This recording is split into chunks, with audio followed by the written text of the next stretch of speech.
एक बात बताओ, वुल्वरीन वर्सेस हल्क देखना है? मिलेगा सब कुछ लेके भाई, सारी चीजें लेके आया है।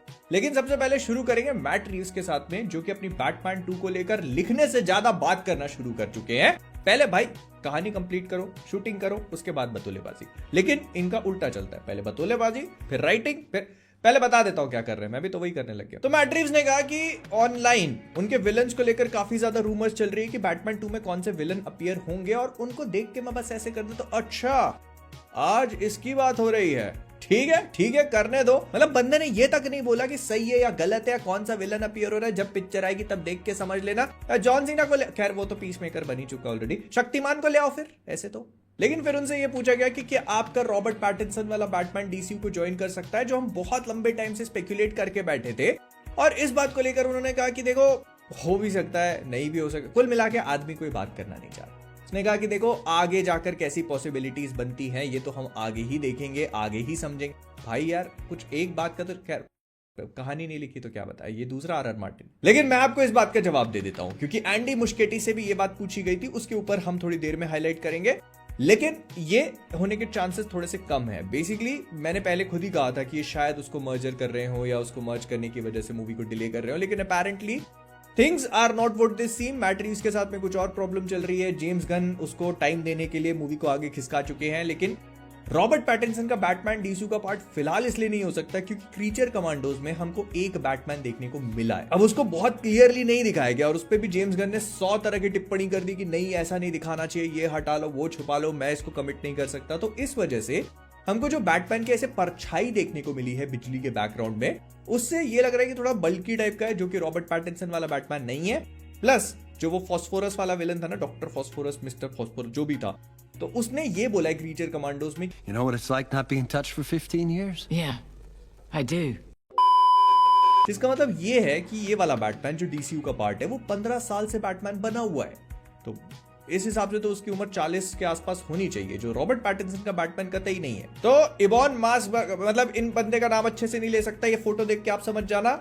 ये भाई साहब बेन ग्रिम का रोल प्ले करने वाले द थिंग फैंटास्टिक फोर में। और उनसे पूछा कि यार मूवी के साथ क्या चल रहा है, तो उन्होंने कहा देखो ज्यादा कुछ तो बता नहीं सकता, लेकिन इतना बोल देता हूँ कि बेन ग्रिम का जो एकदम पेटेंट डायलॉग है ना, जो वो बोलता है कॉमिक बुक्स में, इट्स क्लॉबरिंग टाइम, तो वो मैंने मूवी में चिपका दिया। हालांकि स्क्रिप्ट में नहीं था, लेकिन फिर भी मैंने ऐसे तो मैं भी माँ की गाली बक दूं, एडिट करके बाहर निकाल देंगे। हर कोई शंकर थोड़ी ना होता है साहब जो एक साथ में 2 पिक्चरें बना दे और फिर इनको 2 पार्ट पे रिलीज कर दे।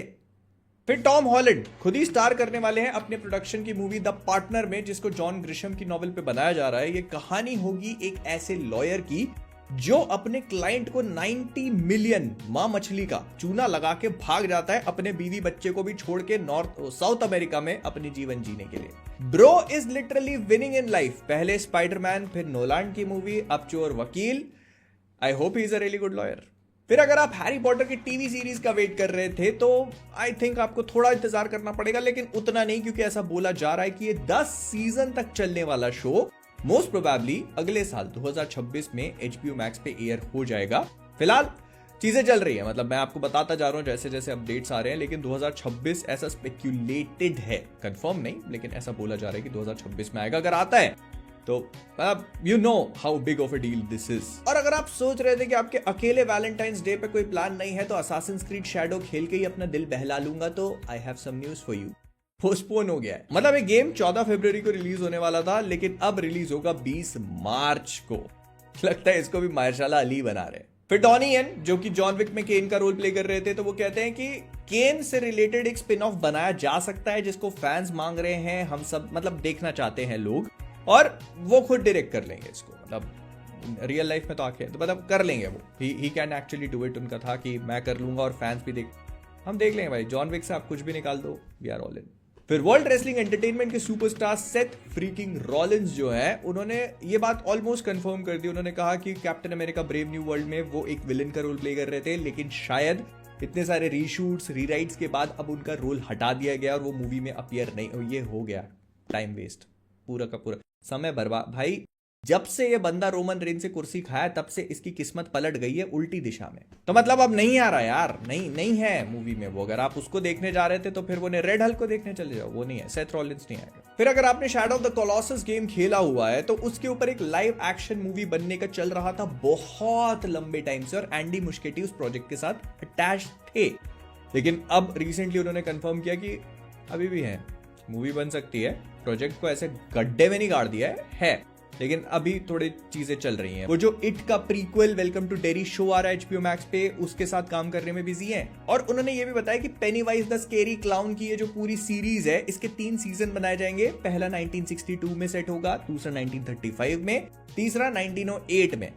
इतनी जल्दी बैटमैन बना ले, खैर वो तो जेम्स गन के हाथ में है। और एंडी मुस्केटी से भी पूछा गया कि फिर आपकी बैटमैन मूवी का क्या हो रहा है, तो उन्होंने कहा देखो ऐसा नहीं है कि मैट रीव्स का जो बैटमैन है वो DCU का पार्ट नहीं, मैं बना रहा हूं। वो थोड़ी डिले हो गई है लेकिन उस पर काम चालू है, आप ऐसा मत सोचो। काम मांग रहा है जेम्स भाई, काम मांग रहा है। फिर क्रिस्टोफर नोलन की अपकमिंग मूवी जिसका नाम ऑडिसी है, उसके लिए 250 मिलियन का बजट सेट हुआ है, जो इसे अभी तक की क्रिस्टोफर नोलन की सबसे ज्यादा एक्सपेंसिव मूवीज एवर बना देता है। ओपनहाइमर के टाइम भाई साहब ने 100 मिलियन में एक लिटरल बम बना दिया था, उसके अंदर न्यूक्लियर फिजन विजन करा के कैमरे से शूट कर लिया था। 250 मिलियन में तो स्वर्ग से अप्सराएं मंगा लेंगे। अब सोनी पिक्चर्स के अंदर ये जितनी भी स्पाइडरमैन की बिना स्पाइडरमैन वाली मूवीज आई थी ना, वो स्पिन ऑफ स्पाइडरमैन यूनिवर्स में स्पिन ऑफ्स जो बनाए गए थे, उन सारी चीजों के लिए एक इंसान रिस्पॉन्सिबल था। उसका नाम है पलक पटेल। ये बंदा अब सोनी स्टूडियोज को छोड़ के चला गया है। और पहले तो मैंने सोचा कि भाई जश्न की तैयारियां करवाओ मामा, लेकिन फिर मुझे एकदम से स्ट्राइक हुआ कि इस बात पे इतना खुश होने की बात नहीं है, इंडियन ही है। अब लग रहा है कि खुश हो या अपने, मतलब देख लेना तुम अपने हिसाब से। और अगर तुम खुश हो रहे हो तो फिर ये सोच लो कि बंदा एक स्टूडियो को छोड़ के गया है। अब इमेजिन करो कि किसको ज्वाइन करेगा, क्योंकि एक्सपीरियंस तो है भाई के पास। फिर ऐसा सुनने में आया, अब इस बात को लेकर कोई भी कॉन्क्रीट इंफॉर्मेशन नहीं है, लेकिन ऐसा सुनने में आया है कि मार्वल मे बी तचाला के रोल को रिकास्ट कर सकता है। इनिशियली जब चैडविक बोसमैन पास्ड अवे तो उन्होंने सोचा था कि इस पूरे रोल को हम रिटायर कर देंगे एंड ब्लैक पैंथर जो है वो शूरी उसका मैंटल रिज्यूम करेगी। लेकिन नाउ ऐसा सुनने में आ रहा है कि शायद तचाला को रिकास्ट किया जा सकता है बिकॉज ऑफ ब्लैक पैंथर 2 का एकदम बेहतरीन वाला परफॉर्मेंस। तो उन्होंने सोचा कि नहीं, हम रिकास्ट कर सकते हैं। लेकिन फिलहाल इस चीज को कोई कंफर्मेशन नहीं दिया गया है। ऐसा सुनने में भी आ रहा है कि उन्होंने कई सारे एक्टर्स को रोल ऑफर किया था, लेकिन बहुत सारों ने तो वही चीज सोच करके रिजेक्ट कर दिया कि जो चैडविक बोसमैन की लेगेसी है वो बहुत बड़ी है फुलफिल करने के लिए, तो ये नहीं, हम नहीं कर सकते। और इसी वजह से मार्वल के पास अभी कोई भी कॉन्क्रीट चीज नहीं है। लेकिन अगर आप सोच रहे हो कि इसको किया कैसे जाएगा, मतलब तचाला कैसे वापस आएगा, क्योंकि MCU में तो हम लोगों ने देख लिया कि he does not exist anymore, तो multiverse, the magic of multiverse still exists. अगर आयरन मैन डॉक्टर डूम बन के आ सकता है तो फिर तचाला में भी कोई दिक्कत नहीं होने वाली। लेकिन अगर आप हल्क की अगली मूवी का वेट कर रहे थे तो ऐसा बोला जा रहा है कि बहुत हाई चांसेस हैं कि वर्ल्ड वॉर हल्क से रिलेटेड हमें कुछ इस साल देखने को मिल जाए। इनफैक्ट मार्क रफेलो के लिए बहुत बड़ा साल होने वाला है, क्योंकि सबसे पहले जो Captain America brave new world आ रही है वो उनके कैरेक्टर से कनेक्टेड होगी, और उसके बाद थंडरबोल्ट्स में भी उसके थोड़े बहुत कनेक्शंस एस्टैब्लिश किए जाएंगे। अब ये सारी चीजें जो हैं बीज बोना स्टार्ट कर देंगी एक वर्ल्ड वॉर हल्क मूवी के लिए। अभी हमको कब देखने को मिलते हैं ये नहीं पता, लेकिन अपेरेंटली इसके बारे में मार्वल बहुत ज्यादा अच्छे तरीके से सोच रहा है। इतना ज्यादा अच्छे से कि उन्होंने कुछ हॉलीवुड के डायरेक्टर्स को रीच आउट भी किया है, जिसमें से सबसे ज्यादा फोरफ्रंट, मतलब सबसे आगे जो रन करने के लिए है वो है जॉर्ज मिलर, जिन्होंने मैड मैक्स पूरी सीरीज बनाई है और रिसेंटली उनकी फ्यूरियोसा हम लोगों ने देख ली।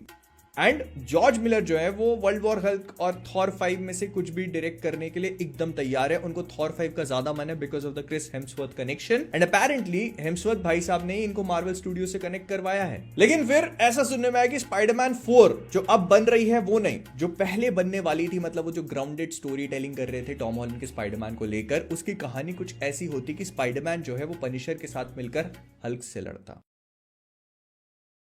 बाकी सब चीजें तो ठीक है, लेकिन ये हल्क कहां, I mean, हो भी सकता है अगर उनको वर्ल्ड वॉर हल्क मूवी बनानी ही थी तो फिर वो हल्क को ऊपर और पावरफुल दिखाने के लिए, क्योंकि थानोस से पिटा था ना सामने वाला, तो उसको पावरफुल दिखाने के लिए ये लोग स्पाइडरमैन और पनिशर, दो कैरेक्टर की मौत से क्या ही फर्क पड़ता है। लेकिन अगर आप डेडपूल एंड वोल्वरीन में हल्क वर्सेस वोल्वरीन का जो टीज था उसको देख के खुश हो गए थे, तो I have some news for you. Marvel वाले इस मूवी के बारे में काफी सीरियसली कंसिडर कर रहे हैं, मतलब Hulk versus Wolverine can actually happen, लेकिन इससे पहले ये लोग डूम्सडे में इस फाइट को एक बार फिर से टीज करेंगे।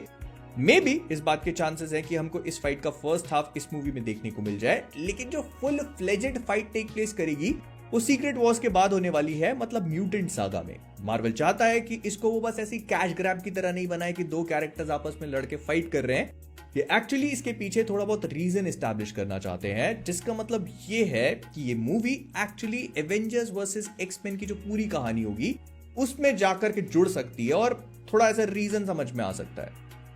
I mean if you think about it makes perfect sense. बस यही है कि डेडपूल एंड वुल्वरीन भी तो, लेकिन कहानी यहां पर खत्म नहीं हो जाती, क्योंकि ऐसा बोला जा रहा है कि जो एवेंजर्स वर्सेस एक्समेन की मूवी होगी, जो एक जो बड़ा एवेंजर्स इवेंट होगा म्यूटेंट सागा का, उसका एक थोड़ा बहुत टीज हमको सीक्रेट वॉर्स और डूम्सडे में भी देखने को मिलेगा, which makes me very excited, क्योंकि कॉमिक बुक्स में एक बहुत ही खतरनाक चीज थी।